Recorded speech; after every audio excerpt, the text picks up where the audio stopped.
পশ্চিমবঙ্গে এবারের বিধানসভার নির্বাচনে কট্টর হিন্দুত্ববাদী সংগঠন বিজেপির ভূমিধস বিজয় এবং তুমুল জনপ্রিয় মমতা ব্যানার্জির তৃণমূলের চরম ভরাডুবি নিয়ে চলছে নানা বিচার বিশ্লেষণ। পশ্চিমবঙ্গের গণ্ডি পেরিয়ে গোটা ভারতবর্ষ এমনকি আন্তর্জাতিক অঙ্গনেও চলছে চুলচেরা বিশ্লেষণ। তৃণমূলের হারের অন্যতম কারণ হিসেবে এবার মাত্র কয়েক সপ্তাহ আগে পশ্চিমবঙ্গের ৯১ লাখ ভোটারকে ভোটার তালিকা থেকে বাদ দেওয়া নামের সংখ্যা রাজ্যের মোট ভোটারের প্রায় ১২%।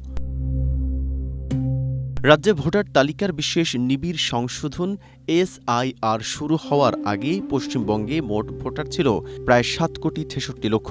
সেই সংখ্যা কমে দাঁড়ায় প্রায় ৬,৭৫,০০,০০০ যাদের নাম বাদ পড়েছে তাদের বেশিরভাগই মুসলমান এবং মতুয়া সম্প্রদায়ের। বিবিসি বাংলার প্রতিবেদনে উঠে এসেছে এমন তথ্য। এমনকি ভোটার তালিকা থেকে তৃণমূলের অনেক নেতাকর্মীর নামও বাদ দেওয়া হয়েছিল। এ তালিকায় রয়েছে ভারতের সংবিধানের অলঙ্কারিত প্রখ্যাত শিল্পী নন্দলাল বসুর নাতি সুপ্রবুদ্ধ সেন ও তার স্ত্রী দীপা সেন। এছাড়া সরকারি কর্মচারী যাদের অনেকে ভোটের কাজে যুক্ত ছিলেন বা বিভিন্ন দলের প্রার্থীদেরও ভোটার তালিকা থেকে নাম বাদ পড়ার ঘটনা সামনে এসেছে বলে জানাচ্ছে বিবিসি বাংলা।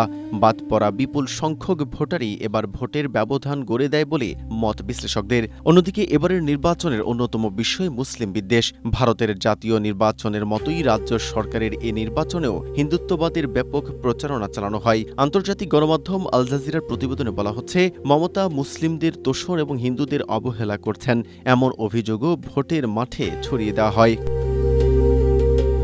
তবে এসবের বাহিরে মমতা ব্যানার্জির তৃণমূলের হারের পেছনে আরও বেশ কিছু কারণ তুলে ধরেছে পশ্চিমবঙ্গের স্থানীয় প্রভাবশালী দৈনিক আনন্দবাজার পত্রিকায়। তৃণমূলের ভরাডুবির পেছনে ৮টি কারণ চিহ্নিত করে পত্রিকাটি বলছে, আধিপত্য বিস্তার, সিন্ডিকেট, তৃণমূলের জনপ্রতিনিধিদের সম্পদের পাহাড়, আবার কোথাও সরকারি সুবিধা বিতরণে চরম বৈষম্য।